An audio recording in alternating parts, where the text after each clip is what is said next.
of you for coming out. I'm Jonathan Culp. I'm the director of the Institute of American Constitutional Thought and Leadership here at the University of Toledo, hosting this event. I wanted to say a few words about the Institute before we get to our speakers and to the debate tonight. Has Trump been good for higher education? And I think for a lot of people, they might think there's no room for debate there, that's kind of like asking, have bulls been good for china shops? Or asking, are wrecking balls good for condemned buildings, depending on which side of the spectrum you're on politically. But I think there will be a lot to learn tonight. But about the Institute, so we were established by the Ohio General Assembly just a few years ago to study and to teach the principles of constitutional self-government and to cultivate civic leadership here at the university and across Northwestern Ohio and in the broader region. We work with undergraduates, but also with K through 12 teachers through our professional development programs. And we also work with the public through events such as the one tonight. Our academic programs ask students to read the best that has been written on American constitutionalism, rhetoric, statesmanship, and the Western tradition behind all of it. We award scholarships. We send students to Oxford. Last year, we launched the first Northwest Ohio civics professional development program for K through 12 teachers. We've been up to a lot. And I mention all this because the question that we're debating tonight, whether the Trump administration's been good for higher education, is not merely theoretical for us at the Institute. We are a civics institute housed in a public university funded by a state legislature at a moment when the relationship between government and the academy and civic life more broadly is being renegotiated in real time. So we have a stake in getting this question right. And part of what we try to model here is that getting it right when it comes to political questions requires actually engaging the hard questions and not retreating to comfortable positions about them. So what we're going to do tonight is get into one of those hard questions. I've asked two people who know a lot about this subject, and who disagree with one another, as I know from the email exchanges and personal exchanges, in instructive ways to help us think through these questions. And of course, my job is to keep the conversation going and not let anyone off too easy. So let me introduce our speakers. First, we have Dr. Stephen Hayward, who is the Edward, tell me if I got this right, the Edward L. Gaylord Visiting Professor of Public Policy at Pepperdine, and a former senior resident scholar at the Institute of Governmental Studies at the University of California, Berkeley, and a visiting lecturer at Berkeley Law. He's spent his career moving between the worlds of policy, scholarship, and public argument, previously serving as the Ronald Reagan Distinguished Visiting Professor at Pepperdine and as the inaugural visiting scholar in conservative thought and policy at the University of Colorado at Boulder. He writes frequently for the Wall Street Journal, the New York Post, New York Times, National Review, Claremont Review of Books, and he's the author of 7 books, including a celebrated 2-volume biography of Ronald Reagan and a recent intellectual history of the circle of thinkers around Harry Jaffa and Walter Burns. He used to blog at Powerline, one of the country's most widely read political websites, and now he has his own Substack. He holds a PhD in American Studies from the Claremont Graduate School. So please join me in welcoming Dr. Stephen Hayward. And next in, we have Dr. Nadine Strossen, who is the John Marshall Harlan II Professor of Law Emerita at the New York Law School, and also the past president of the American Civil Liberties Union from 1991 to 2008, and a senior fellow with FIRE, the Foundation for Individual Rights and Expression. She was the first woman to lead the ACLU and one of the most tireless advocates for civil liberties of her generation. The National Law Journal has named her one of America's 100 most influential lawyers. Most recently, she's the co-author of The War on Words, 10 Arguments Against Free Speech and Why They Fail. And she's also the author of Hate, Why We Should Resist It with Free Speech, Not Censorship, and Free Speech, What Everyone Needs to Know, and has also made thousands of public presentations on more than 500 campuses worldwide. When she stepped down as ACLU president, 3 ideologically distinct the Supreme Court Justices Ginsburg, Scalia, and Souter, all participated in her farewell luncheon. I love that fact. She graduated Phi Beta Kappa from Harvard College and magna cum laude from Harvard Law School. Please join Dr. Nadine Strossen. The format for tonight is as follows. We're going to circle into the topic by talking about some of the larger background questions for it before getting specifically to the question of the Trump administration and higher education. Then we'll dilate out from that to some larger questions, and we'll leave plenty of time for questions from the audience as well. So with that, we'll get started. So let's start with some background here. The Trump administration entered a higher education system that was already in considerable distress, according to a lot of observers. So before we evaluate whether Trump has helped or hurt higher education, I want to see if we can agree at least a little bit on a diagnosis of what the problems are. So in a few sentences, I'll ask both of you, what were the 2 or 3 most serious problems in American higher education when Trump took office in 2025? And Nadine, let's start with you. Well, thank you so much for that gracious introduction, John. And it's a delight to be here with you and Steve and everybody who's kindly come out. Out of respect for your great university, I'm wearing your school color. Again, thank you for having such a pretty school color. The problems with higher education were so profound for so long that they actually drove my personal career. I loved teaching, and dare I say, according to my students' evaluations, they liked me back. But starting in around 2014, I concluded that there was such a crisis of illiberalism in the classical sense from both ends of the ideological spectrum that was profoundly undermining campus communities and the pursuit of truth and the function of the university, that I stopped teaching full-time so that I could become a full-time evangelist for academic freedom and free speech, and became even more involved with certain organizations that were founded specifically to deal with these issues. FIRE, the Foundation for Individual Rights and Expression, originally in 1999 founded as the Foundation for Individual Rights in Education, recognized the crisis of free speech on campus as being pervasive. More recently, as the problems intensified and more people became aware of them, 2 other organizations, probably more than that, but the 2 with which I've been most directly involved were founded. The Heterodox Academy about 10 years ago. As the name suggests, it was founded in order to promote the intellectual pluralism that was understood to be lacking on campuses that have predominantly an ideological monoculture, thereby undermining the search for truth.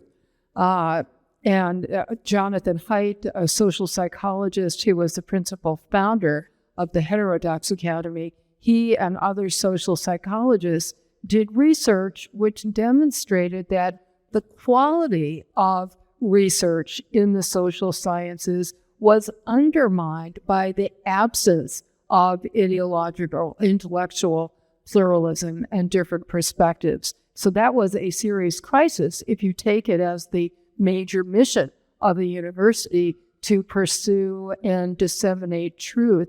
If that cannot be done effectively because of the lack of heterodoxy on campus, that is a serious problem. And then let me mention another organization that is about to celebrate its 5th anniversary. The Academic Freedom Alliance is a completely ideologically, intellectually diverse group of faculty members around the country who have pledged to stand up for the free speech and academic freedom rights of any faculty member, regardless of whether we agree or disagree with their points of view. And that was felt to be necessary because of the rampant so-called cancel culture. I know people bristle at the term. I can't think of a better term for it, where people were not just subject to criticism. Of course, we want criticism. We welcome it, constructive criticism of every and any idea. But when it became so punitive and vindictive and sought to destroy people's careers entirely, to stop them from not only voicing their ideas, but from even continuing to participate in the campus community, that was another crisis that prompted the founding of this organization. So that is one way of approaching this issue, Jonathan and Steve, that and these are all interconnected problems: the lack of intellectual pluralism, the lack of open debate, the self-censorship, the over-punitiveness, the drift away from the pursuit of truth, which, by the way, was substituted by, or has been substituted by, with activism. And believe me, I have been a lifelong civil liberties activist, but not in my role as a professor. To me, those were two distinct roles. And unfortunately, those lines have been blurred. And I'll just make one other comment. The president of Harvard University, Alan Garber, recently in a very candid interview made exactly that point about Harvard. He said he diagnosed a problem and a failure, and he confessed to error that we allowed faculty members to become activists in the classroom, and that was an abandonment of their primary responsibility and role in the academic setting. So let's start with some symptoms for a minute, because I think the causes, plural in nature, this is actually more complex than the usual story you hear. So first of all, I think it ought to alarm everybody that the survey evidence, the time series over time, is that public confidence in universities has been falling precipitously. Now, there is a partisan gap, but that is new.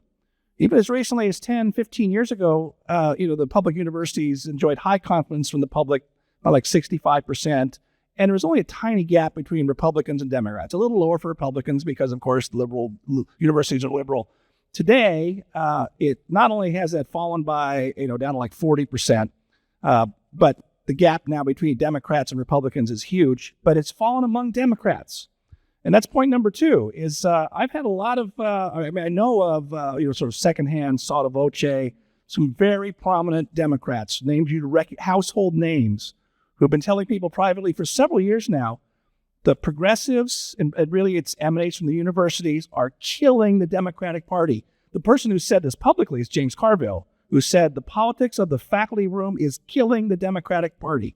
And then another point is that is not directly bound up in this, but is a factor, is the affordability of colleges today, right? The cost of college has been rising much faster than inflation, faster than healthcare costs, and maybe for similar reasons. I mean, maybe some of you know that you actually can't find out what something costs in a hospital, and you get these statements that are completely unintelligible.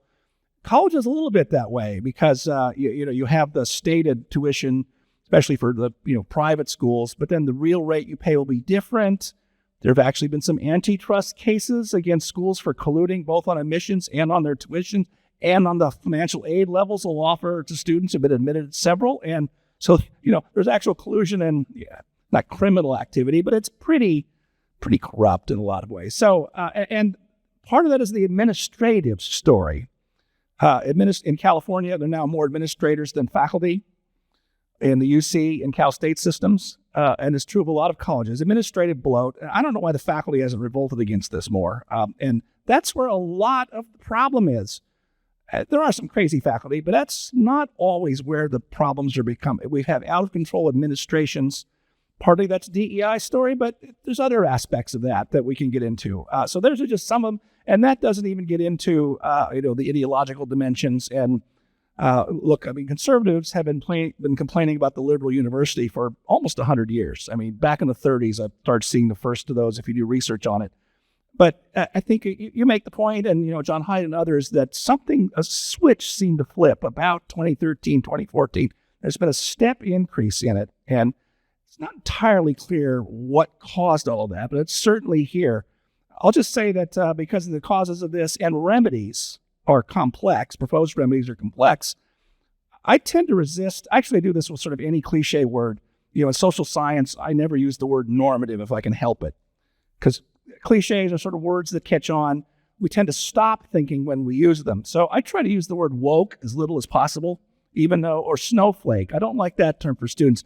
Both refer to a real thing, but those become conclusory and too broad. And so, I think I don't ever use the snowflake word, because that's insulting, by the way, to students, many of whom don't deserve to be called that.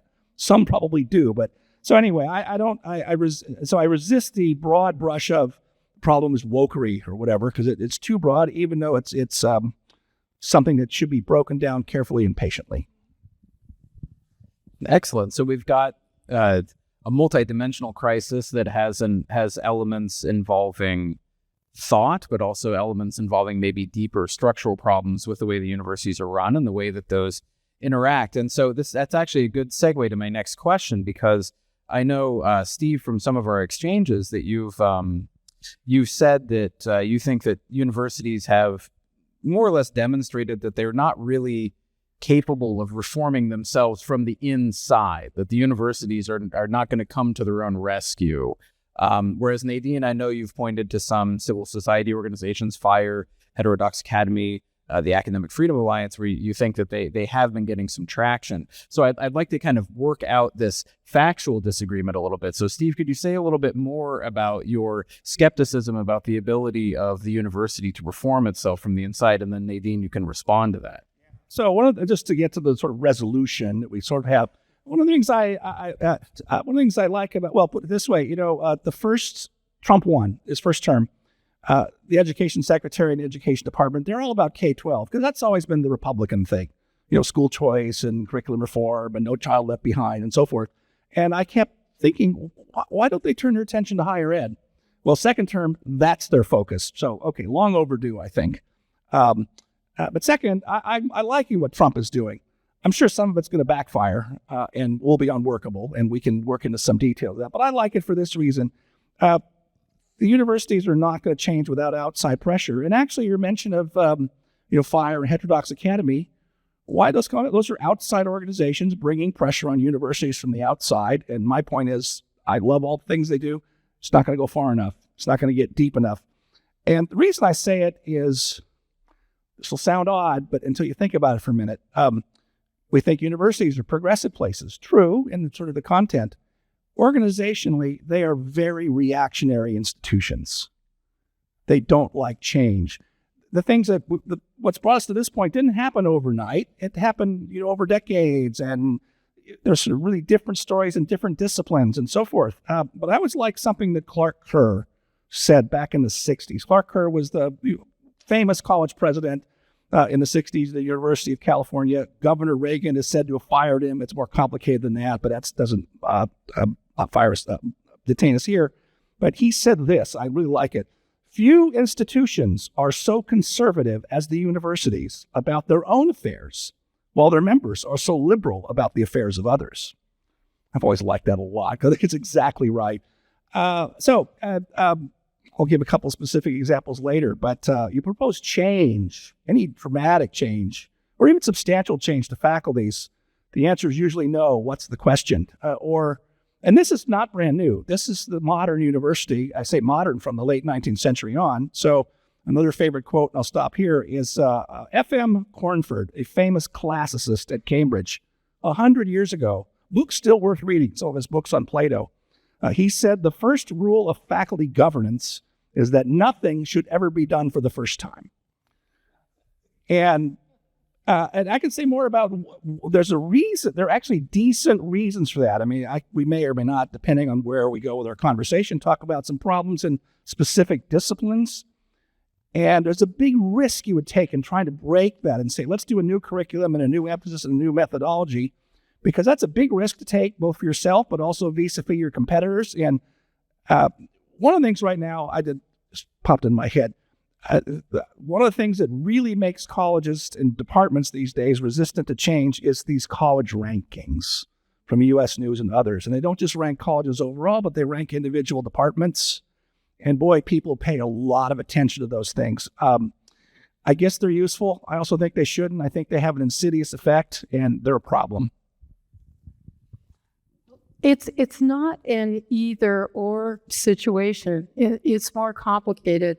And I do think that Trump has done some positive things for higher education, including but I think the net is still negative. But I want to start with the positive points of agreement.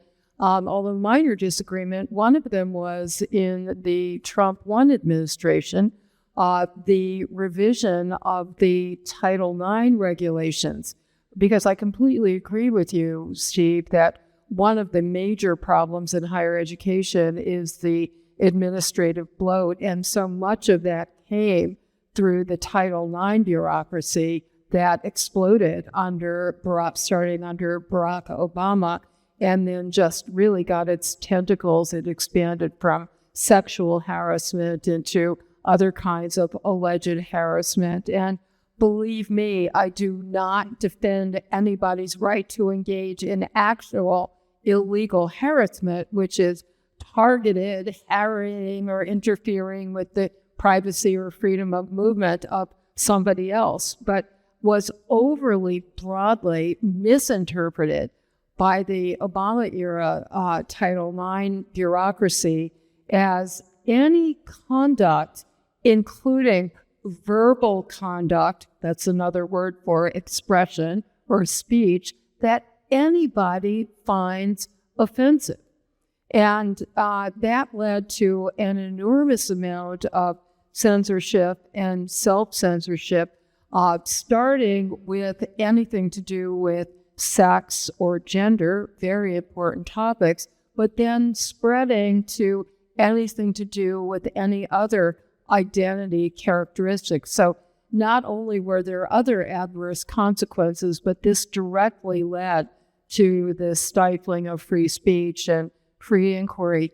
And I was very grateful that the Education Secretary, Betsy DeVos, in Trump 1, went through the appropriate regulatory process, which also had not been done by the Obama administration, and then adopted regulations that not only respected free speech, but also restored due process protections that had been taken away in the Obama era, basically presuming that reducing the level of the burden of proof and basically turning it around so that anybody who was accused of this very broadly defined concept of sexual harassment essentially had to prove innocence rather than the other way around. So that's the positive.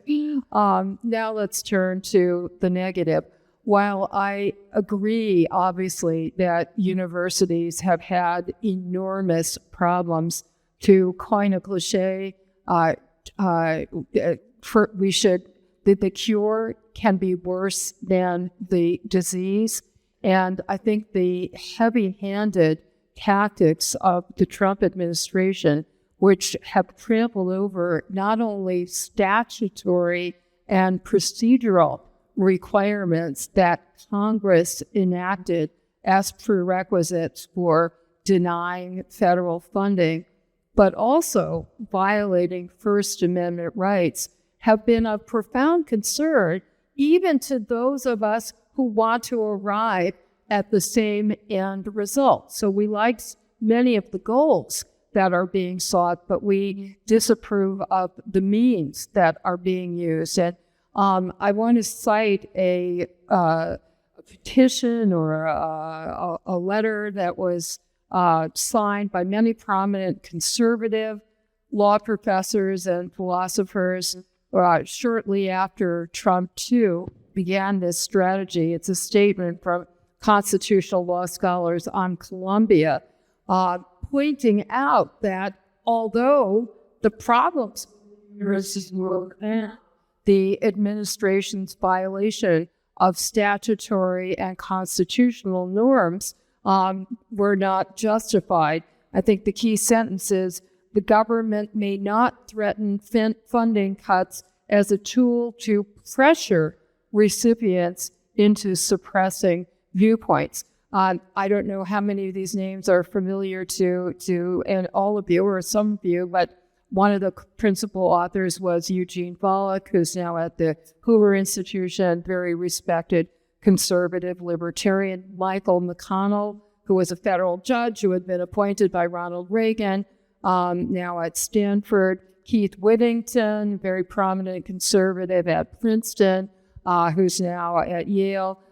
And another, just one more example, Stephen Calabrese, who was the founder of the Federalist Society when he was a student at Yale. So these are people who certainly support the political and policy goals of the Trump administration, but believe that violating the rule of law and due process and congressional procedural limits does more harm than good. Now, to the question, can universities reform themselves sufficiently from within?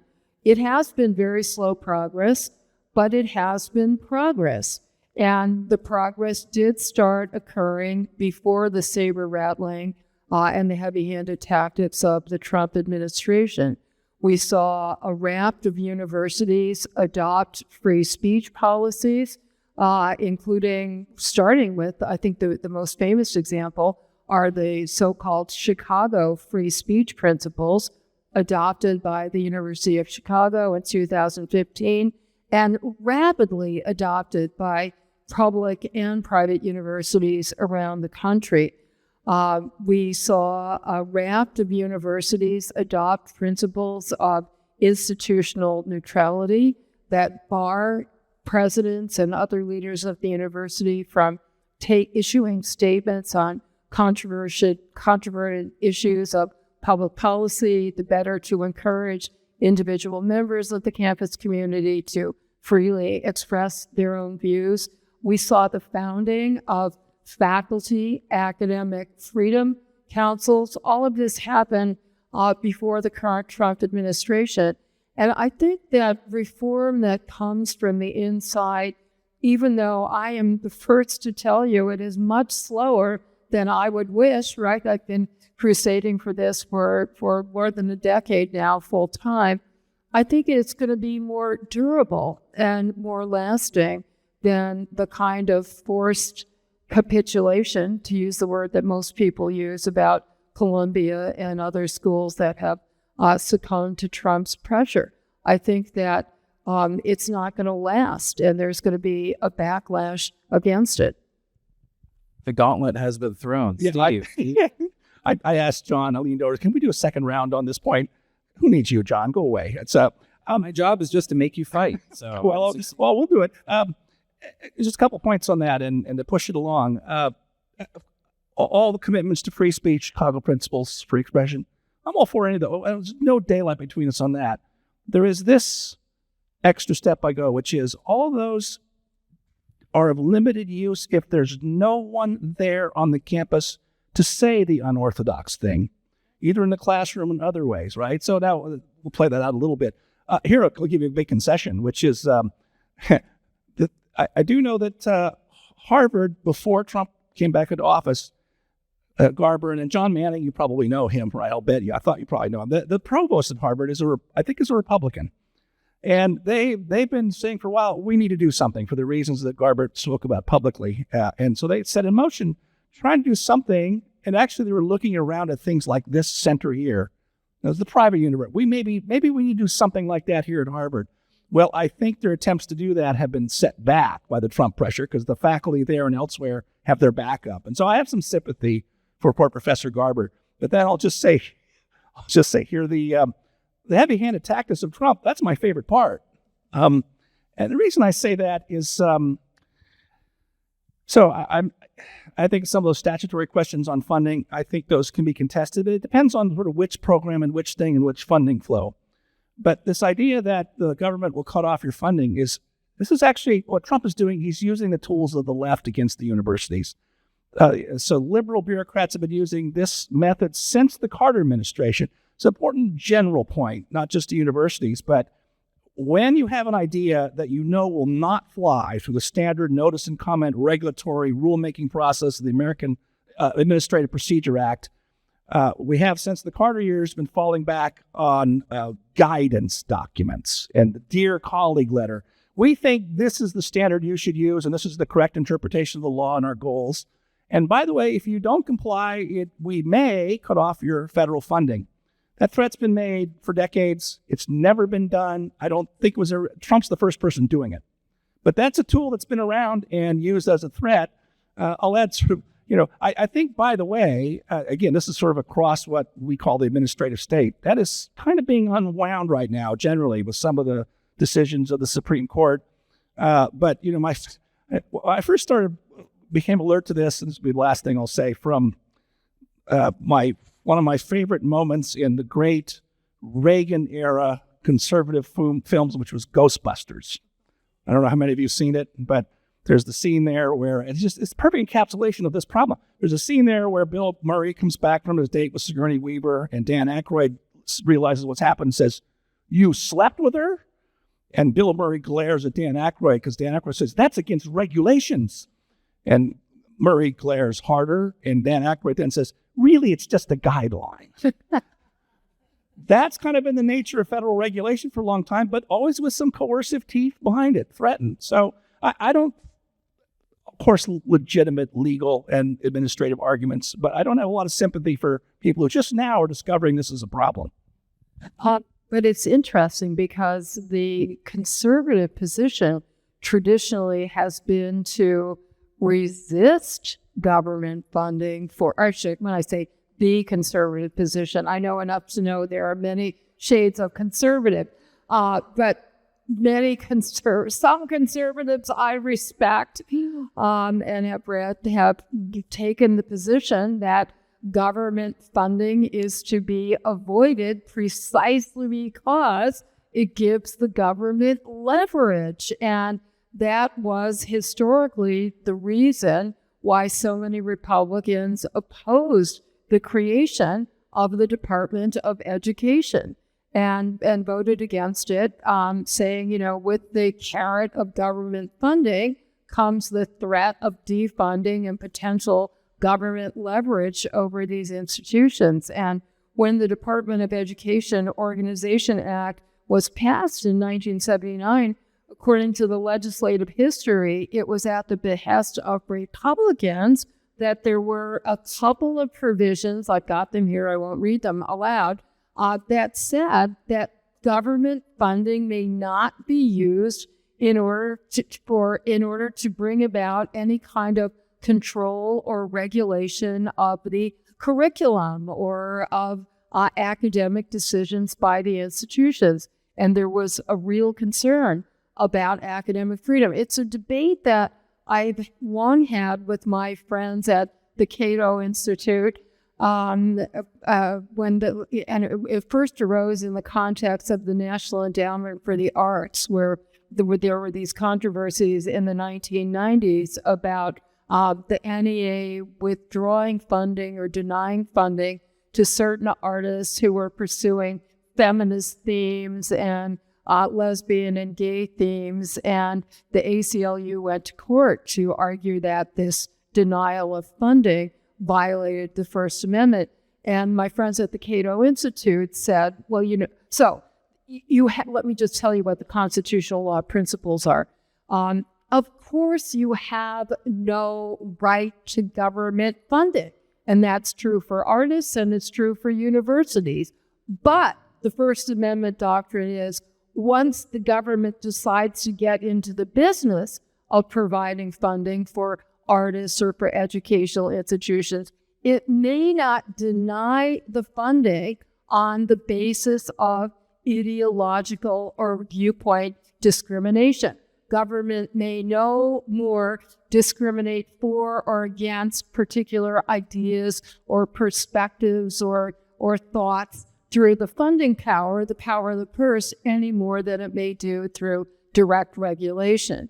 And then my friends at the Cato Institute said, well, that's correct. And that's why government funding is a very bad idea, because government funding will inevitably lead to regulation. And to me, quite frankly, this is a conundrum, because I completely agree with you. The potential for doing it has always been there. And let's assume that the Trump administration had been a little bit more patient and had gone through all of the statutory and Administrative Procedure Act machinations, then it could still wield this big stick. And I've been, wondering, and I'm not alone, in what is the alternative to government funding? Because apparently the amounts, especially in the sciences, are staggering. And people talk about, well, let the billionaire philanthropists fill in the gap, especially for science and public health and medicine and so forth. And I read, I haven't double checked it, but I saw an assertion that, all the billionaires in the world could only amount to something like 1 month of what the government is providing. So I don't know what the alternative is, but I do agree it's an inherent danger. Just a little short. That's a complicated problem. It's interesting that if you go back to the late 40s, early 50s, the GI Bill and the university expanding, and the idea of federal aid to higher education, and there was almost none, if you don't count the GI Bill. But and a lot of the college presidents were against it because they thought, well, it'll come with strings. And then what happened is Sputnik blew it apart, right? And you had that all the resistance dropped, because the government decided we want to make universities sort of a primary, and it goes back to Vannevar Bush and science policy. It's a very fascinating and rich story. But we decided to make universities the main location for primary scientific research. And it's done very, very well in a lot of ways. I don't think that can be unwound, certainly not quickly. But over the years, a lot of private sector efforts at research and development slowly withered. Some had federal contracts, but think of the Bell Labs, which used to be a real hub for technological innovation. They've been gone for 40 years now, I think. And partly that's because I think the universities end up capturing all of the federal funding. That may be an overstatement, but that's a complex problem. And yeah. Just one thing, because this is very current. Right before coming here, I read a brand new article in the New Yorker, which I forwarded to both of you, that is going over some of these problems and the history of federal funding. And the last line, I will just paraphrase it, a very long article, was basically saying the golden age of university autonomy with government funding is probably over. I mean, the author, Nicholas Lemon, who's a professor at Columbia, didn't see a solution to this conundrum. Although, it's interesting, obviously, at the University of Toledo, that the universities occupy a very important but strange place in American society, I think. And this is involved with the question of our debate tonight, because nobody thinks of universities simply as a branch of the government, right? They are a separate institution, and the ends of that institution are, in a way, at least aspire to be defined separately from purely political ends, right? Universities are for the discovery and the dissemination of knowledge, but they're also for teaching and forming future citizens and workers. And they are, even if they're not branches of the government, they are either public institutions, or even if they're private, they occupy a place within society that's indispensable, that our public institutions and our society relies upon what schools and universities do. And so what that means is that, even if federal funding for this or federal funding for that might get cut off or stop being the case, it's nonetheless the case that you're never going to disentangle public concerns from what universities do. And that also means you're never going to avoid having to negotiate the question of the relationship between politics and education, because, the University of Toledo is funded, in part by the state. The politicians, the government funds the public schools. And so there's always going to be this question of, to what extent can public authorities legitimately weigh in on what schools are doing? And so, like Steve, for example, part of what I see you saying is you're saying that universities are in many ways doing a bad job of being what they're supposed to be, and you need that outside public intervention. Like you're willing to defend what the Trump administration is doing, not because you agree with every single thing they do, but because you see public intervention as sort of a necessary and legitimate reaction to what's going on right now. Is that a correct way of describing? It's not quite. But so let me give you two sort of levels of analysis. The first one is public universities are politically accountable. I mean, they're funded by so. Well, actually, let me give you I said political point. I just saw James Davidson Hunter, who's at Duke, I think Duke, the other day. I was watching online. He was giving a lecture about. He's very much concerned about polarization, as many people are, and he made a point of that is very important. He says, "Look, in America, liberals control all the cultural institutions. Hollywood, the media, universities, overwhelmingly so. Where conservatives compete is in electoral politics. We can vote people out of office, but you can't vote universities out of office or the faculties out of office. There's tenure for a reason. Well, actually, we're seeing lately that, by the way, I know from civic institutions like this one, a really very recent development. As recently as 7-8 years ago, you talk to Republican legislators, they just shrugged their shoulders and said, we don't know what we can do about universities. Well, now, I mean, they may arguably go far in some places, or at least have some really goofy ideas, but that is changing very fast, and it is a fear of mine. And I'm watching what's happened in Virginia, where Virginia used to be the governor appointed all the visitors, as they're called, to the different public universities there.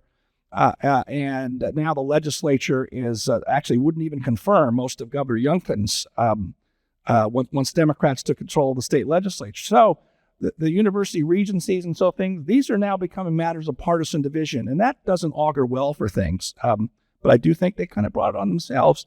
But then the other thing, and this is a more analytical, non-ideological point, I think, that's the distinction between the research universities, which are the big public universities, and many private ones, Harvard, of course, right?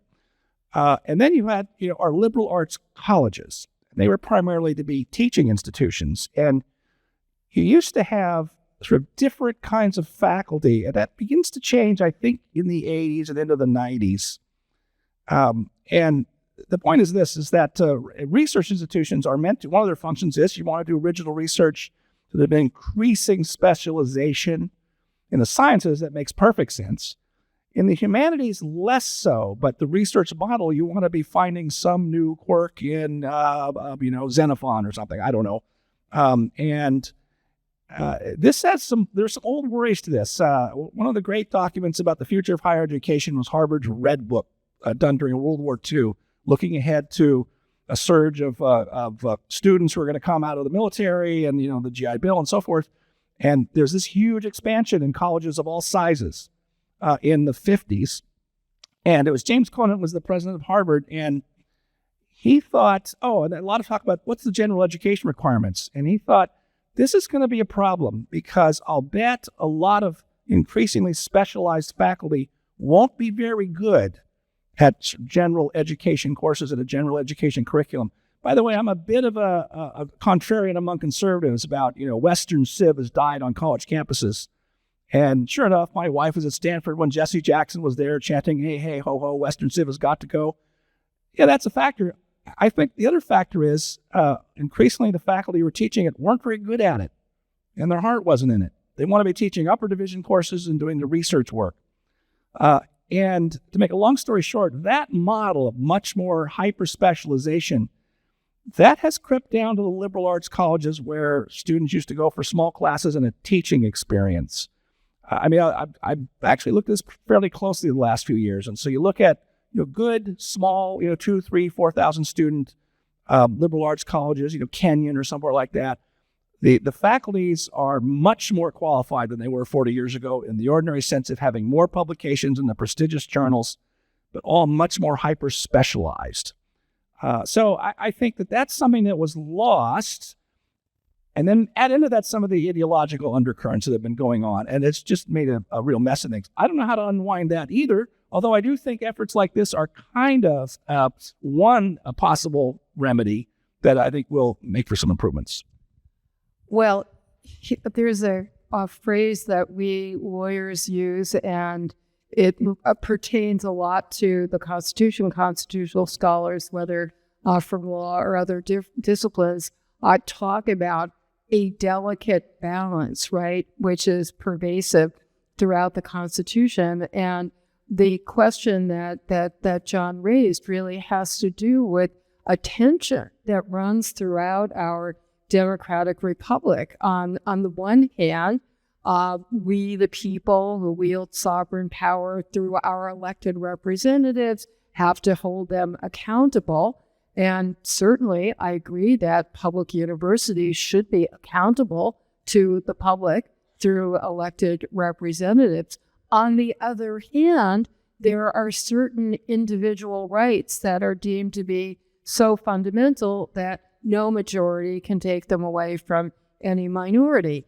And I put academic freedom, which is implicitly protected by the First Amendment, in that category. So one has to strike, yes, the legislature and other government officials certainly have not only an opportunity, but I would argue even a responsibility to make certain major policy decisions about universities. But you don't want them to intervene to the point of undermining what makes the universities these special enclaves. And I again reread the 1915 Declaration of Principles of Academic Freedom and Academic Tenure by the American Association of University Professors, AAUP, more than 100 years old. And it is so prescient on these issues. It's almost uncanny. I want to read you just a few sentences. So this committee, which is distinguished social scientists on the committee, are talking about threats to academic freedom. And they say the most serious difficulty is, think about this, 1915, not 2026, the dangers connected with the existence in a democracy of an overwhelming and concentrated public opinion. The tendency of modern democracy is for men to think alike, to feel alike, and to speak alike. Any departure from the conventional standards is apt to be regarded with suspicion. And here's this paradox.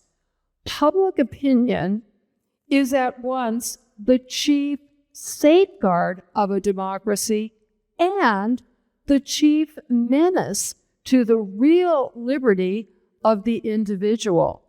And then it talks about the tyranny of the majority, and it says, an inviolable refuge from such tyranny should be found in the university. It should be an intellectual experiment station where new ideas may germinate and where their fruit, though still distasteful to the community as a whole, may be allowed to ripen until finally, perchance, it may become part of the accepted intellectual food of the nation or the world. And here's for the conservatives in the crowd. Not less is it a distinctive duty of the university to be the conservator of all genuine elements of value in the past thought and life of mankind, which are not in the fashion at the moment. The university is indeed likely always to exercise a certain form of conservative influence. And I thought that is so profound and so timely. And it reminds me of a point that you made in one of our earlier conversations, Jonathan, about the small L liberal of experimenting with new and unpopular and unfashionable dissenting ideas, and the small c conservative of conserving the best from the past. But it's a real tension. Yeah, well, and it raises a question. So to follow up on that, which is that if public opinion is both, in a sense, the sovereign in a democratic society, but also a threat to intellectual freedom, And if you want universities to be democratically accountable, let's try this. I'm skipping ahead a little bit in what I was going to ask, but I think it's worth asking, what is setting aside personal preferences and things like that, what principle do you think, and I'll start with you, Nadine, Sure. What principle determines when you can actually have a legitimate political intervention in what universities are doing? Because that's kind of at the core of the debate about whether Trump has been good or bad for higher education. It's this question of when is it legitimate for the public authorities to get involved in the business of university? Well, the devil is certainly in the details, and I think that there are some interventions by the Trump administration that I think are clearly unconstitutional. Those that are just simply straightforwardly seeking to punish certain ideas on the part of members of the university community, and also to put pressure on universities to, in turn, punish those ideas. One really dramatic example is the straightforward attempt to expel from universities, i.e. deport from the country, any non-citizens who have questioned American policy. And I think the Trump administration has been very forthright about that you don't have any right as a non-citizen to be on our campus if you're expressing ideas that are, not to our liking on issues such as Israel-Palestine. That is a clear violation of the First Amendment, and courts have uniformly held, including Republican-appointed judges, including Trump-appointed judges. But I think there are many more difficult issues, and to answer not on specifics, but in generalities, it really comes down to whether one has to evaluate on a case-by-case basis, as one does with respect to any constitutional right. Does the government have a sufficiently compelling justification for intervening? And that includes an assessment of whether the university itself is able to handle whatever the situation is. So that was my own idea. I double-checked it and I know it's not very satisfactory because it's a balancing test, again, this delicate balance.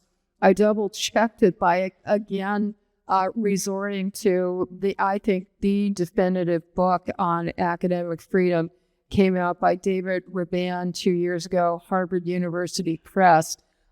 David is a professor at the University of Texas. For many years, he was general counsel of the AAUP.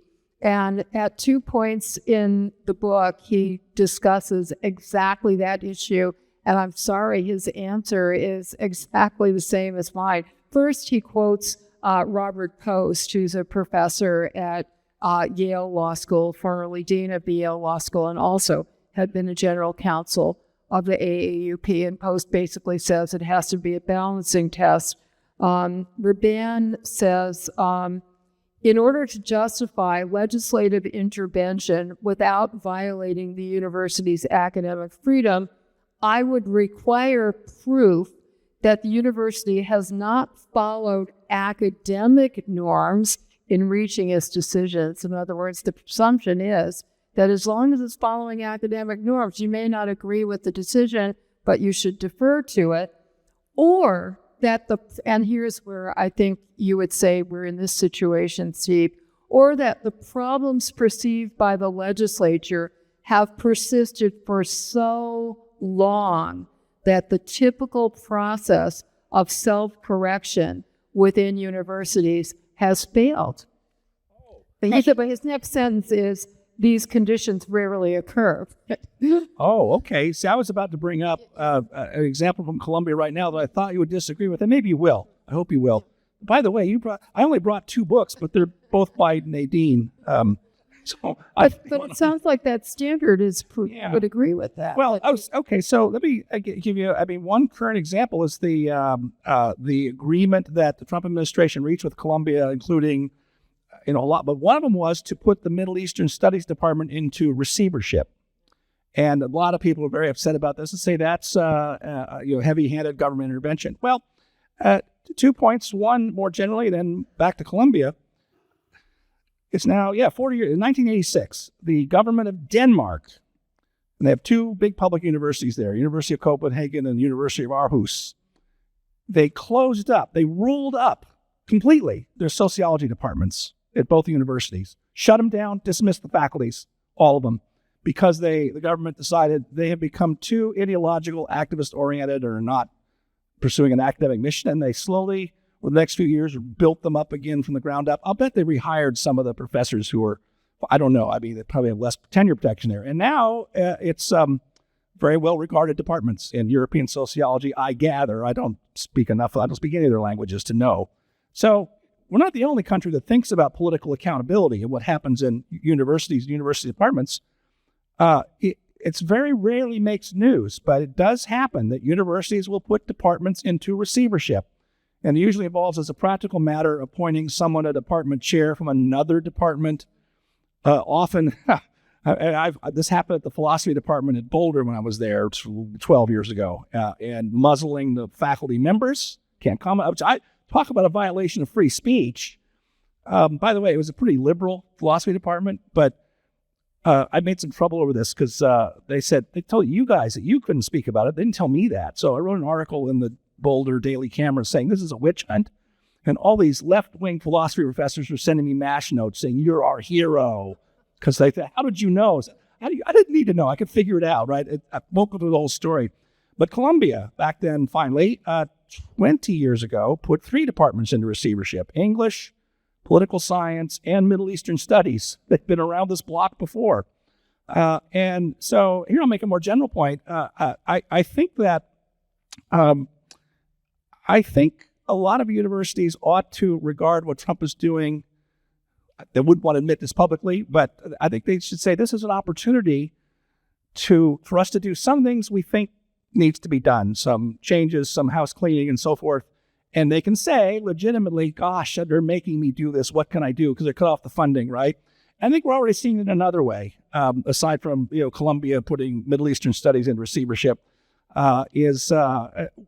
anyone who follows what's been going on is we are, especially in the humanities and social sciences, we have a vast oversupply of PhDs who can't find jobs.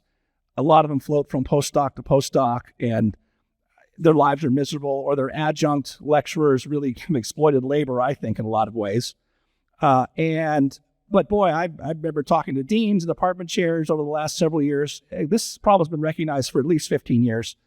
If you proposed to reduce the size of your graduate program, woe unto you. The faculty would rise up and you would have thought you were saying, let's start eating babies or something. And now some universities, because of the funding threats or withholding so far, they are cutting back on a lot of graduate programs, including some programs that I am sorry to see being cut back. But I think that's something that's also necessary and overdue. And I think that will be a good result of all this if it's carried through and spreads in the right way. And it's going to be a mixed bag. They're going to, baby and bathwater and all the rest of that.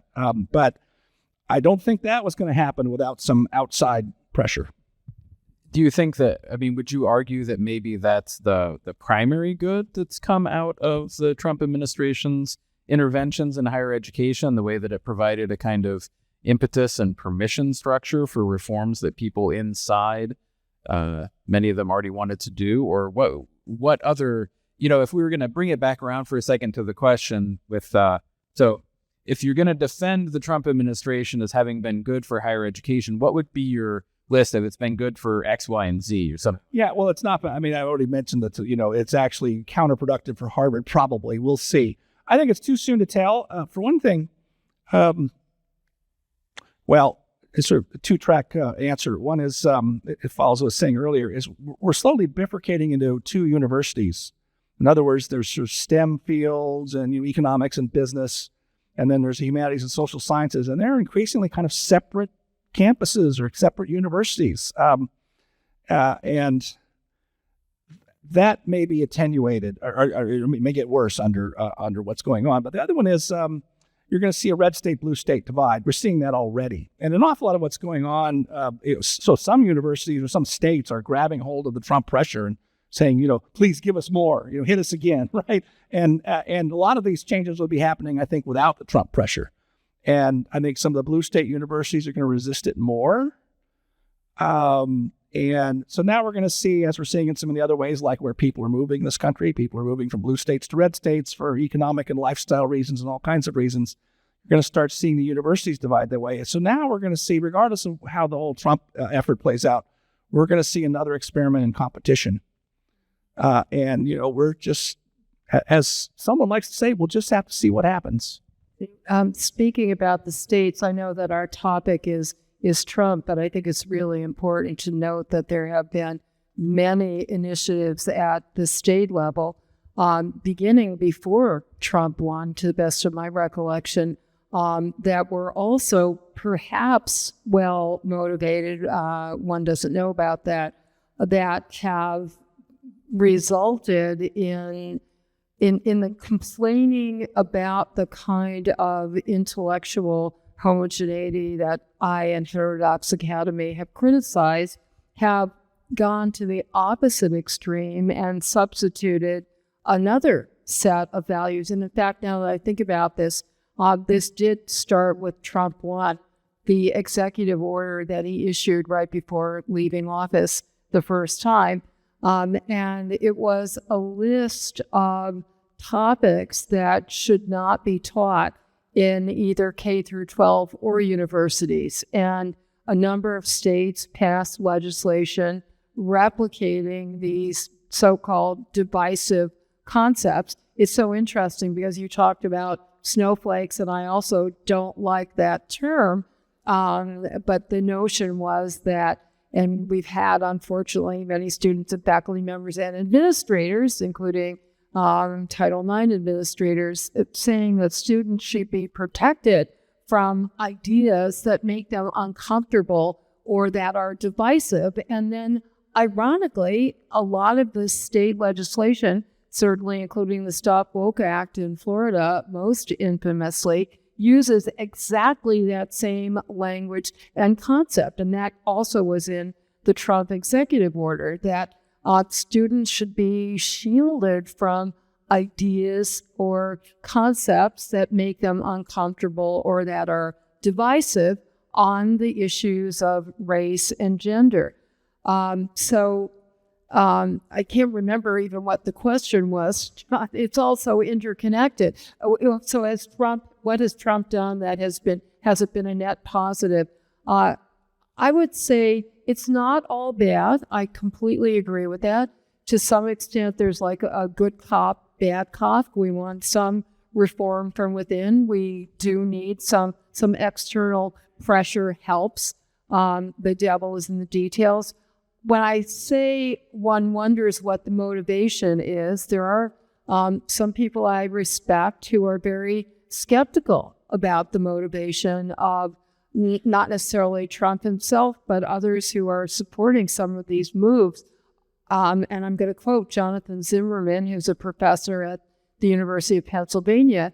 He said, "Some of us love universities and want to reform them. Others hate universities and want to destroy them." And I think that that's a factor that we have to take into account. Is something really done in the spirit of improving universities, or is it done with the spirit and with the likely impact of depriving universities of what makes them so special and so vulnerable? So let's see. Let's see if I can pull this off. I think that some of that is fighting fire with fire, not our fire, right? No, not our friends at fire. By that I mean, let me sort of go about it this way. There's a reason that Trump likes to do things like Gulf of America and the Trump Kennedy Center. I think he's actually pushing back on all the renaming and denaming that's come from the left about statues and buildings on universities.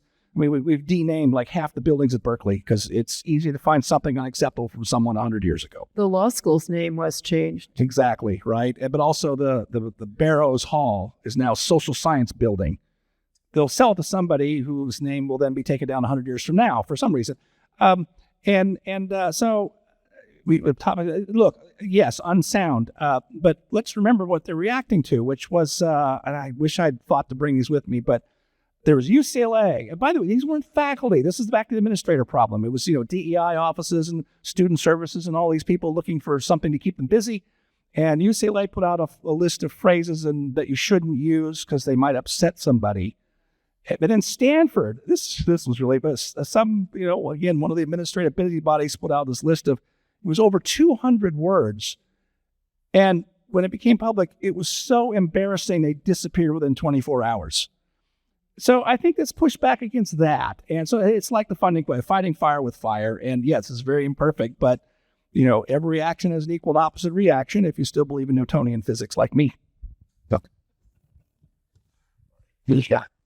No, well, but again, this question, because I think partly one thing that we might be able to bring out of this is that it might be that the two of you, one of the things that's informing this discussion is that you have slightly different understandings of what the purpose of the university is. That's affecting how you evaluate what the administration's doing. Because based Nadine on what I've heard you say, I would say you have a John Stuart Mill inspired understanding of the university. So for everyone out there, so John Stuart Mill has a very famous book called On Liberty, that the second chapter of which is a defense of freedom of speech, where he argues that people ought to be able to be free to say and to defend whatever they believe, and that you should cultivate a public sphere and a society that is not uncritical of opinions, but that is maximally willing to let people say whatever they believe and engage with it in argument. And he makes many arguments for why this is the case. He says that if people are censored or censor themselves, that you risk failing to discover truths if they're unpopular, or even if the opinions that you want to suppress are in fact false. Suppressing them robs you of the ability to remind yourself why the true opinions are true, which happens by, re-arguing, like, here's why I think you're wrong. So basically that the discovery of truth requires maximal freedom of speech. And I think your understanding of the university is kind of the privileged site within a society where that approach to truth should prevail.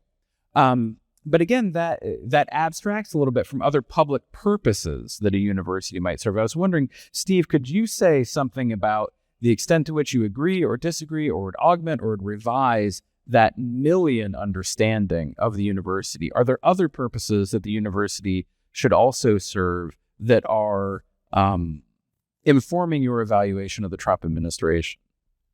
Well, I think I sort of brought this up before. I completely agree with that. The difficulty and here you have the sympathy with the universities. They do have dual missions now. They're expected to be not just research centers, but, we were talking about this last night, I think, as, job training and job preparation. And I mean, maybe that's just a function of the growth of higher education in this sense. I mean, 100 years ago, but less than 5% of Americans attended college. It was finishing school for the elite, you might say. I guess I'd put it that way. But it is where you've got your business leaders and government leaders and professors and lawyers and so forth. And then as time went on, we now want everybody to go to college. And, there are all statistics that a college education will increase your lifetime earnings by so much. And so it's become a utility function. And I guess that's right. You do learn great skills in college. Although that premium appears to be eroding, I'm not so sure why. We can talk about all of that. But now suddenly the college is asked to be this vehicle for improving your standard of living, a center for research. Oh, and perform the old original function of the liberal arts and being the vessel for civilization and creating citizens.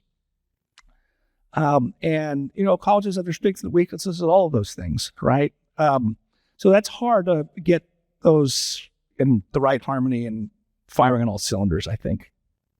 I will. Sorry, there was something. Just you raise a very important point. You ask a very good question, and my answer to it is this way. I think there are some conservatives, and I know some with PhDs, who say the universities have gotten so bad that we should now not try to reform them. We should destroy them. They use that language, and that is new, and it does kind of break my heart. But understand the frustration of that is, for 40 years or more, you think of Alan Bloom's famous book, 39 years ago now, and what a fuss that caused. From a guy, by the way, who was a liberal Democrat. He was a Stevenson Democrat. He endorsed Bill Clinton right before he died, but he's thought of as some right-wing figure because he wrote this book saying we're doing things wrong. So the point is, we've been patient, and things have just gotten steadily worse. And now a lot of people are to the point of disgust. I don't know, in fairness, how many people in the Trump administration that characterizes. I bet Trump doesn't know from moment to moment, which is kind of his MO. And, that's another. We'll have to see how it all plays out. I don't think you could destroy higher education. You could do damage on purpose if that's what you want to do. But well, Neil Ferguson, who is the principal leader of the University of Austin, wrote a really interesting piece in which he talked about the history of Oxford and Cambridge universities and how they had gone through some period of enormous decline, and they did ultimately reform themselves, but I think it was a process that took, maybe 100 years, and that's why he got impatient with waiting for Harvard to reform and decided to go with a completely new university, which he has described as the anti-Harvard.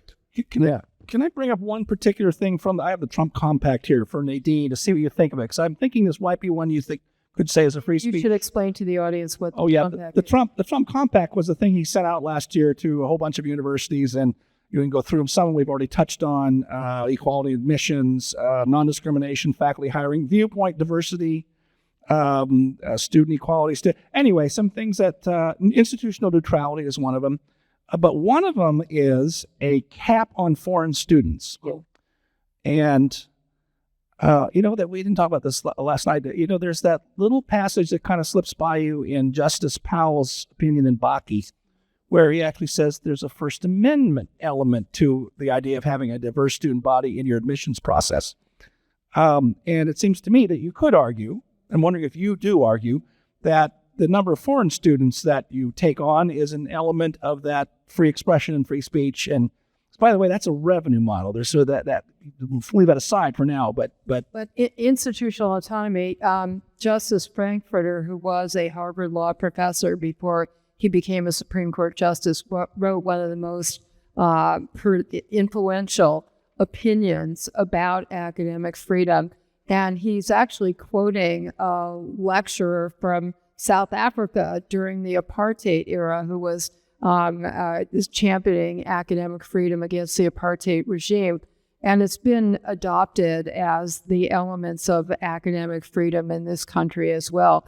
And that's the right of the university to decide who will be taught, who will be the teachers, what will be taught, and how it will be taught.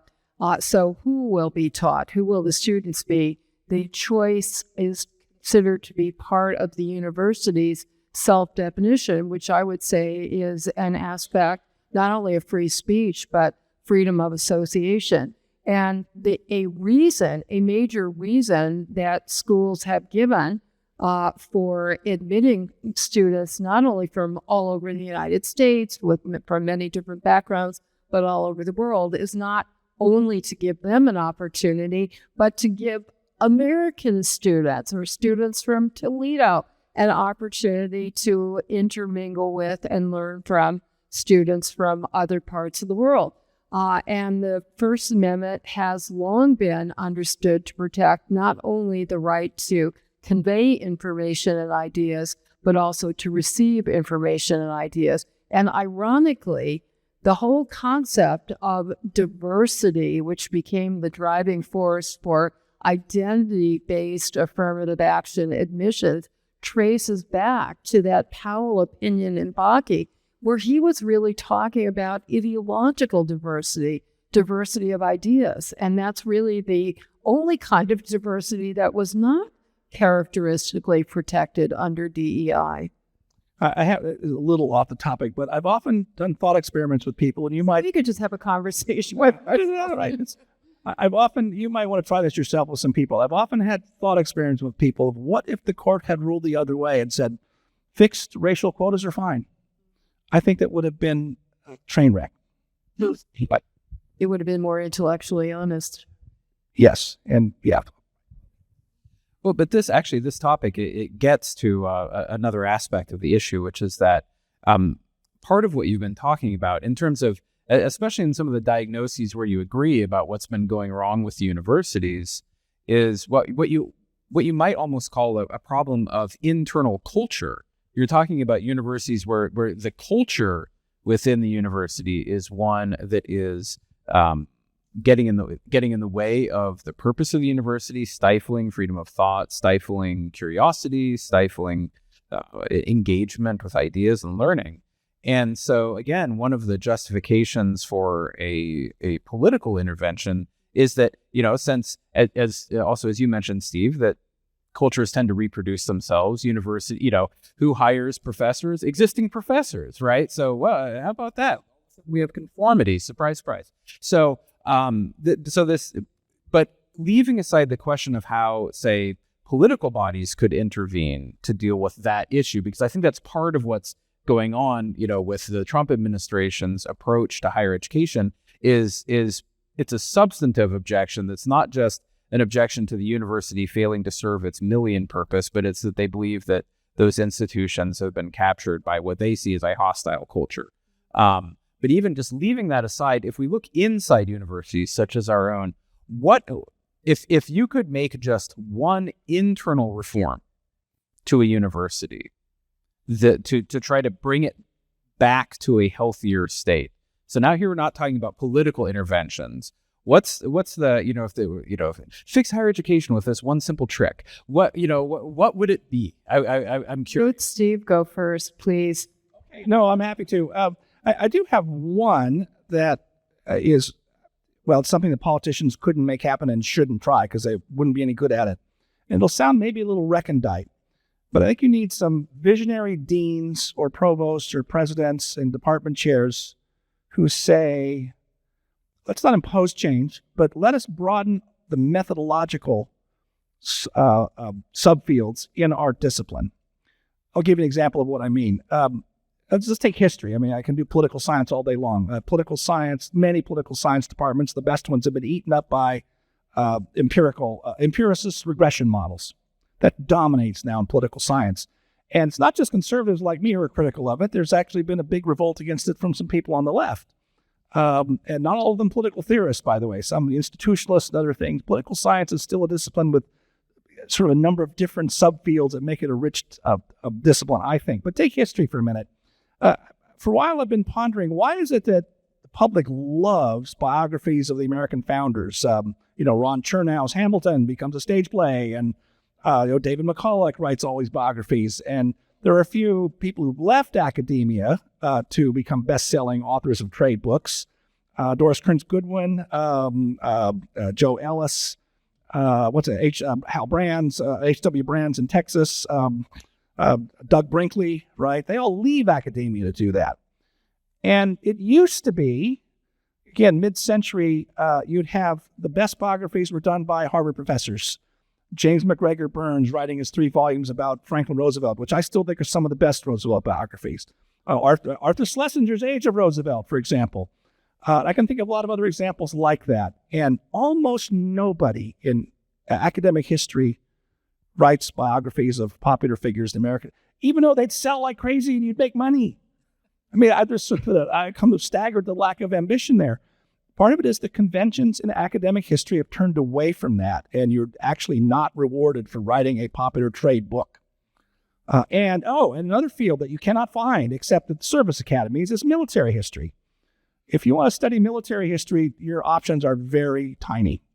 There is a good program at the University of Texas that's been there for a while, and one of the best graduates, a young guy who, out of Berkeley actually, Joseph Ledford, no interest in hiring him for military and diplomatic history, but he's going to go to the Clements Center. So there are a few exceptions. And by the way, another exception is the Yale History Department.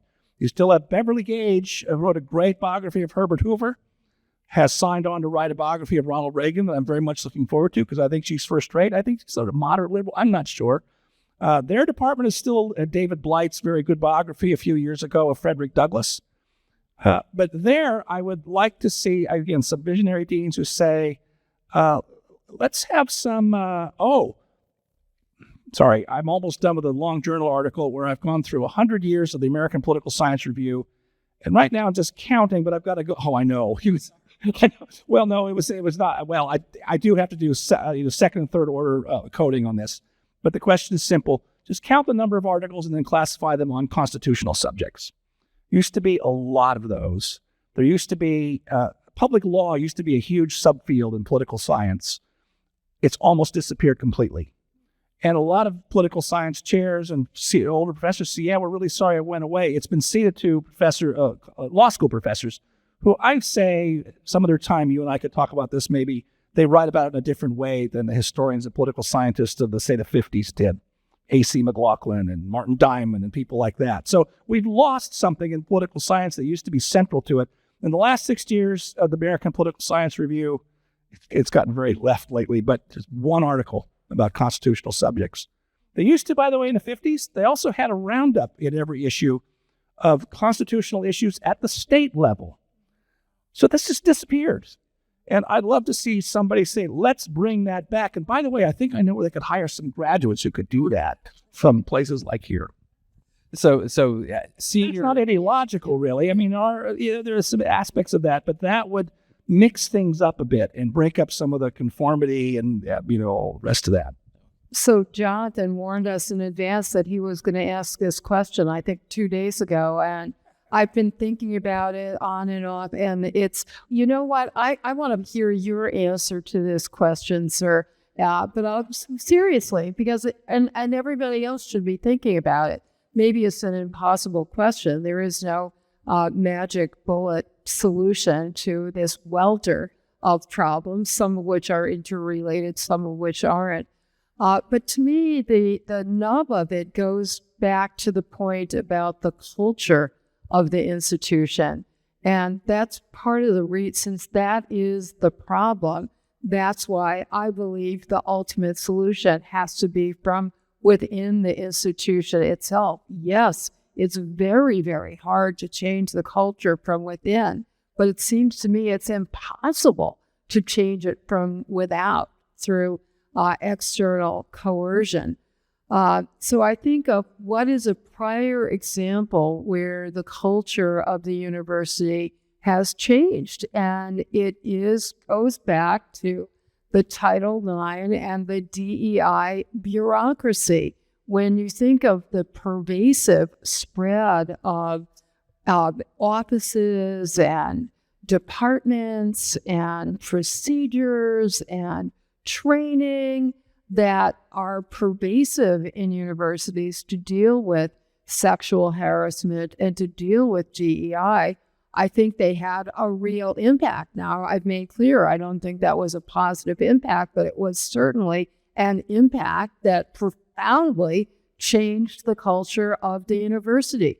So if I could, in one fell swoop, take all of those structures and offices and turn them from whatever DEI had meant into diversity and of ideas and intellectual pluralism and vibrancy of discourse and Mill's approach, that is what I would do.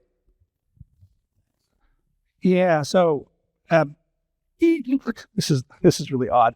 I'm going to say like the very tiniest, most minor defense of the DEI enterprise, which is because when I was doing my work with the Bipartisan Policy Center, I got to know some people who run these programs at some major universities. And what I learned was it really began as an effort of student recruitment and retention. It's especially important for first-generation students, especially important in California, where something people don't really know is it's hard to get into Berkeley or UCLA. But by law, they're supposed to take a large number of community college graduates who do well 2 years at the community college, and it's easy to get into Berkeley or UCLA or the other UC schools. And that's the way a lot of Hispanic students get in. And it's not that they're not prepared or whatever. It's funny thing about the Hispanics in California. They're very family-oriented, and a lot of them don't want to go away from family. So a friend of mine teaches at a community college in Fresno, and he says, I have these really bright Hispanic students say, you should apply to Berkeley or UCLA after your second year. And they're like, gosh, I don't know if I want to leave the family. I'll be that far away from family. But, they do a lot of that. So, but still they're, first-generation students and a lot. That makes perfect sense. I couldn't agree with you more, and I'm so sorry I'm using shorthand. I'm objecting to the excesses where you had to have ideological litmus tests. Right. Yeah, no, that's it. A lot of them, I don't think even all of them, but a lot of them got captured and turned into something else. So, at Berkeley, there are lawsuits about this at the University of California. You have to start writing diversity statements every year for your contract renewals and tenure. And it turned out there was a rubric for what the right answers were. And then I do think a lot of faculty, including a lot of left-leaning faculty, who probably agree with the ideology under it all, but they regard the enterprise with benign neglect. And here's the story I love to tell people. When I first, I like to say, became an inmate at Berkeley, the dean of DEI then was a chemistry professor who had been, seconded, and, he blew the short straw or something, I don't know. Oscar, a perfectly sensible guy. Mostly common sense, but trying to succeed in the mission of, we want diversity the way we thought about it. But then he wanted to go back to, who wants to do that job? He wanted to go back to chemistry. And then they did a national search, and they hired a woman as a political radical lawyer who said that her mission, her whole life mission, was to fight white supremacy. Oh boy, this is going to go well. So during COVID, when she turned up, she's going to do a fireside chat on Zoom and inviting everybody to tune in to hear about her vision for DEI at Berkeley. And they advertised this heavily. We had campus-wide emails to all students, all faculty, all staff. So, of course, being curious, I tuned in the day of her fireside chat. Now, remember, it's during COVID, and we're all at home. There were 17 people on the chat at a university with 40,000 faculty, students, and staff. That told me a lot. So what's your answer to your great question, Jonathan? Oh, I'm just here to ask questions. Sure. Okay, so quickly, is not civil discourse and thus dissent fundamental to a liberal democracy and in alignment with the First Amendment? Does that make Trump's policies, which threaten curriculum within universities, harmful to the university as a microcosm of liberal democracy? Yeah, so I'll make this concession to Nadine, which is just as a general matter, Trump is not necessarily the best contributor to civil discourse. I think we can stipulate that, right? Now, we were talking about this at lunch today or last night. It's there's a lot of parts to it. One is a lot of college administrators that I've talked to the last several years. They all say the same thing across whatever the size of the university or their ideological spectrum or discipline. And it's that K-12 does a terrible job of preparing students, both A, with a basic knowledge of civics, and B, with the ability to sort of handle disagreement and to have respectful arguments, to respect each other. And you don't want to necessarily put all the blame on K-12. A lot of thought about why social media is making all of this worse, right? Everything, right?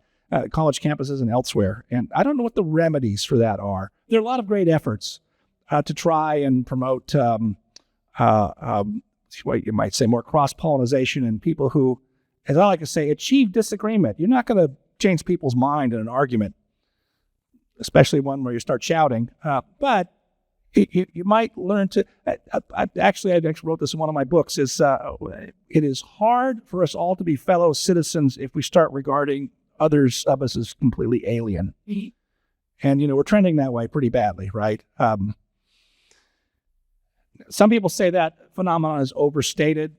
By all the people who have an interest in stoking it, right? The media, social media, right? And there's a fellow at Stanford who's done some of the work about really not as polarized as we think. There's actually a big middle that doesn't pay attention to things. I hope that's true, but I don't know. So I have some sympathy for universities who are being asked to fix this problem because it's not entirely their fault. So I gave one example last night. I don't know if you were at the event last night. Is at Berkeley, I'll do it a little differently. Sproul Plaza is a famous scene where the free speech movement starts in 1964. By the way, that thing started by an attempt by the administration to stifle political speech. Dumb. How dumb can you get? Now it's a free for all. You don't even have to. If you just bring your table out, you don't have to get a reservation, and it fills up a lot. Well, the college Democrats and college Republicans used to sort of be across from each other and glower at each other. They didn't yell or do anything, but they're that facade of the whole thing. And they started doing some events where they got together just to have pizza and talk about anything but politics. They did also do some debates and things together and sponsored stuff. And it was the usual college scene of a lot of rowdiness and yelling and stuff, and it gets pretty spirited. I actually think young people ought to have some of those spirited experiments. But then the other side of it is a bigger problem is the self-censorship of students on college campuses there. It is something faculty started saying also around 2010, 2015. Students are suddenly being very quiet. We can't get them to talk very much anymore, and we don't know why. And it's a comprehensive problem, and I think the answers I just gave you are probably not very adequate. Okay, so I'm so glad that you actually brought that up, because I was going to go to self-censorship to undergraduate students. So I was at the event yesterday, and I did hear a mention of students are scared to discuss, I guess, difficult topics in class. And I think a lot of that does play a factor with social media. You didn't get into much of that discussion today, but I know at last night's event, you kind of mentioned it. And I think many students undergraduate right now are Gen Z. And I think it's really important to note that Gen Z was the generation to grow up with social media. So a lot of my early exposure of social media was seeing people get canceled online, losing the opportunity to go to universities, losing their jobs, either for good reasons or bad reasons. And I think a lot of that is just, that goes into factor why students do not want to kind of self-censorship themselves in class. And I'm just curious, what are your thoughts on that? What is the solution? Do you think that maybe CEOs of these social media platforms that hook undergraduate students, should they restrict something? I'm not sure. I don't know what that would look like. Or what are your thoughts?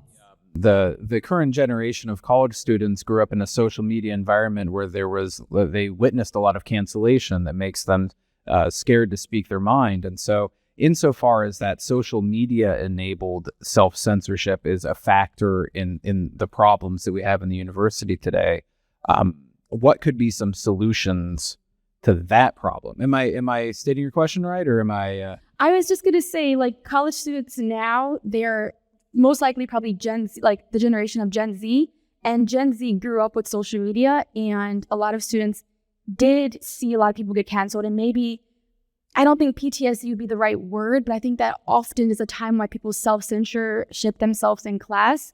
And I'm kind of trying to figure out what the solution is, because as an undergraduate student now, I think that is the issue.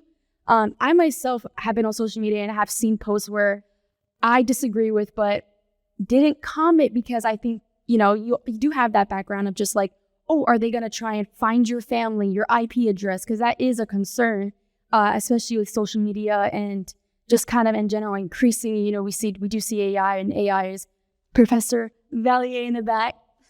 AI can be good, but also really scary. So that kind of is my question. Yeah, I mean, there's one thing I picked up the first iteration was, there have been a few instances where students got their admissions to college rescinded when somehow it was found out that they'd sent something really horrible on social media. By the way, I always wondered in some of those instances, how did the college find out about that? Students snitch on each other. Well, that's what I'm wondering. That was my hypothesis. And so, because this is, so I kind of understand the impulse for students to be going to survivor's mode, right? Or preemptive survivor mode, I guess you might say. They don't want to take the risk. And I don't know what the answer to that is. I'm not really, we can't, I don't think I don't think you could regulate social media, but it'd be futile to try and wrong. And it's interesting, in the book, The Cancellation of the American Mind, which was co-authored by Greg Lukianoff and Ricky Schlott, who very young, I don't know exactly which generation, but she would have been a college student, except she basically was driven out of NYU. She was canceled because of an op-ed she wrote in the New York Post. I don't even remember what it was. But Greg is writing about cancellation. He thought I should have a member of the young generation writing about this. And one of the very, to me, heartening statistics was how Gen Z is the most negative about cancel culture. They are the most concerned about it as the problem, and they absolutely disdain it precisely because they grew up with it. They saw the punitive impact and the silencing impact it had on themselves and their peers. So that's positive. And I think Greg and Ricky coined this term. I hadn't heard it before. They called it offense archaeology, that people are, including, I do think, employers and admissions officers going through people's social media accounts. By the way, the Trump administration is now going to do this at the border for people who are seeking entry to the United States. You have to disclose all of your social media. By the way, I think I was very prescient when social media came into existence. I said, I want no part of this. This is going to be problematic. Thank you. But I discovered that if you say you don't have any social media accounts, even if it's true, that makes you suspect for, what's wrong with, that's not going to, if I were a non-citizen, that would be a problem. But anyway, I think that we just simply have to be more forgiving. We have to be willing to put any communication in context. We have to judge people by their overall records. We certainly have to have a presumption that a young person in particular can change. It reminds me, by the way, of the AAUP position about statements by faculty members not in their professional capacity, namely what are called extracurricular statements, including on social media, but this was a policy long before social media came along, that any statement that a faculty member makes in a non-professional capacity can never be the basis for discipline by the university unless it clearly demonstrates unfitness for teaching or scholarship. And number two, that any particular statement cannot be taken out of context. It has to be judged against the overall record of that faculty member. And that seems to me that would be a sensible standard for students as well. Harvard, for example, rescinded the admission of somebody for one tweet when he was 14 years old, which is a lifetime ago for somebody who's 18. Yeah, so I do have one bit of practical advice for, literally you, but really anybody. And so, my version of it is that, I get down on my knees every night and thank God there wasn't social media when I was in college, or I can't imagine the trouble I would have caused in myself. I mean, it was a nuisance enough just being on the college paper and other ways. Youthful indiscretions, we used to call them. Right. Well, but here's a rule I've adopted a few years ago, which is on Twitter. I'm only on Twitter and Facebook. I mostly just use it to tell jokes. And maybe post a link to something that's interesting, but I will only argue with people I know personally and I've argued with face to face. And so we know it, but so there's never any smack. There's never any, ad hominems. And sometimes there's actually some sarcastic things, which we both taken, it's two guys. It was down to two guys. And what happened though usually is that we're having a good natured argument, and sometimes you're arguing as seriously as you can in 280 characters. And then what would happen is that our friends would pile in the comment thread, and then it all went to hell, and we just have to shut it down. And now I don't even do that because these two guys in particular, they went off the blue sky after Musk got Twitter, so now I have nobody to argue with. But I only use it now to tell jokes and, to trip pictures and stuff like that. It's very hard because I will see something and I want to, maybe not even use any snark. I said, nope, not going to do it, and I'm much happier for that. Because, by the way, if you get into those Twitter fights, you're right. You get your blood pressure goes up, you get a little anxious, you wait for the dopamine hit of them to say, well, you're horrible too, and then you keep going. And, once I say, nope, not going to do it, even though I think that's crazy and they deserve a smacking, and then 5 minutes later, I'm back to being serene. So follow that rule and you'll be better off. Thanks for the conversation. Does an individual professor have the right, constitutional or otherwise, to teach his own interpretation of a text, even if the state disagrees with it or the university administration disagrees with it? I'm thinking in particular of the recent controversy at Texas A&M involving Plato's Symposium, which I know Professor Hayward has written about. So I'm interested in your thoughts on whether the professor has an individual right to teach his own interpretation of a text or a section of a text, even if the authorities disagree with it. Nathan is asking about the infamous, and you say misdescribed situation at Texas A&M. So maybe you want to give the background for the. Well, I'll give you. So, for people who don't know, there's a Professor Peterson. I forget his first name.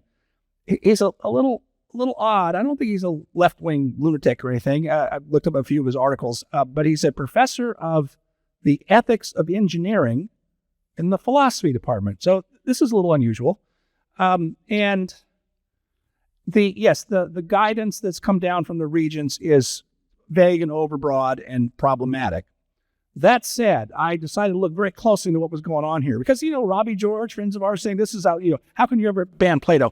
Well, the article in the Chronicle of Higher Education, by the way, I left out the key point, which was the dean or somebody said in this course he's giving on contemporary ethical controversies. It has the syllabus is a whole lot of contemporary articles, some reader that costs $268 that's not available online, or $68 to rent. So I can't quite tell but from the editors, it looks like I think it's skews probably left, is my best guess. And then in the middle of it, for 2 class periods, he's going to do 2 excerpts from Plato's Symposium. Now I thought, that's interesting. And I found a syllabus and looked up those excerpts. And I thought, I smell a rat here. This is a deliberate provocation. This is entirely insincere. So when the Chronicle of Higher Education the other day put in a sentence, the university told him he couldn't teach Plato's Symposium, they actually made it clear, because people said, does this mean we can't teach Plato? I said, no, you teach Plato. If he had assigned the entire symposium, there would have been no problem. But it also would have shown that he was actually interpreting it wrong. So the first section excerpt was from a speech of Aristophanes. I should have brought it with me because, by the way, he said in an article he wrote for MS Now, so there's a clue. Plato says in the Symposium that there are more than 2 genders. Now, first of all, no competent Platonist would ever say Plato says X, any more than any English literature professor would say Shakespeare says X because of something a character in Shakespeare said. That ought to be simple. So it's not Plato saying it. We don't even know when Socrates is speaking maybe for Plato in those dialogues. Now, so the Symposium is Plato's great dialogue about love, about eros, which, the meaning has changed over the years, and it's his least political dialogue, and it's the least like the other Platonic dialogues. It consists of 7 different speakers, Aristophanes being one of them. And who's Aristophanes? I mean, maybe you've never really read it, but he's kind of the comic figure used by Plato for ironic purposes often. And if you actually read through the passage, at the end, the guy has it exactly backwards, because at the end, Aristophanes says, there used to be like at least 3 genders, but it has resolved to 2. And I went and found a whole bunch of articles journal articles by actual classicists who say the Symposium at the end is an argument for heterosexuality. Exactly the opposite of how this professor was going to use it in his class in just 2 class periods. That's incompetence, and I think that's academic malpractice. Now, I do think the benefit of the doubt in any such cases ought to go to the professor. On the other hand, I do think provosts and deans have a right to step in and say, this is really not up to academic snuff. And so even a lot of my friends who haven't delved into this, by the way, my prediction, I mean, you can't prove this, but if they let him teach this class, and I bet next year he'd go back to not using it, because it's so different and orthogonal to everything else that's on the syllabus. So I think how did this thing get in the New York Times and the Chronicle of Higher Education within 48 hours? Did they learn about it by osmosis? Of course not. Somebody called them and told them, and because they wanted to make a fuss and wanted to embarrass the university, and they succeeded at that. And yeah, there's some blame to go around there, but I'm not buying this story. Okay. But I think Nathan was trying to get to the point. I just want to underscore it, that even though you think it's academic incompetence, we're going to defer to his judgment or even bad judgment as a professor, and the correction in or the appropriate response is for peers. I mean, other faculty members should sit in on classes and give constructive feedback, and only as a very, very, very last resort, looking into not only that particular incident, but against all of his experience as a professor, would you say that he would be subject to any kind of disciplinary mess? Yeah, I should be clear. I mean, if I had been the dean, I would not have told him you can't do it.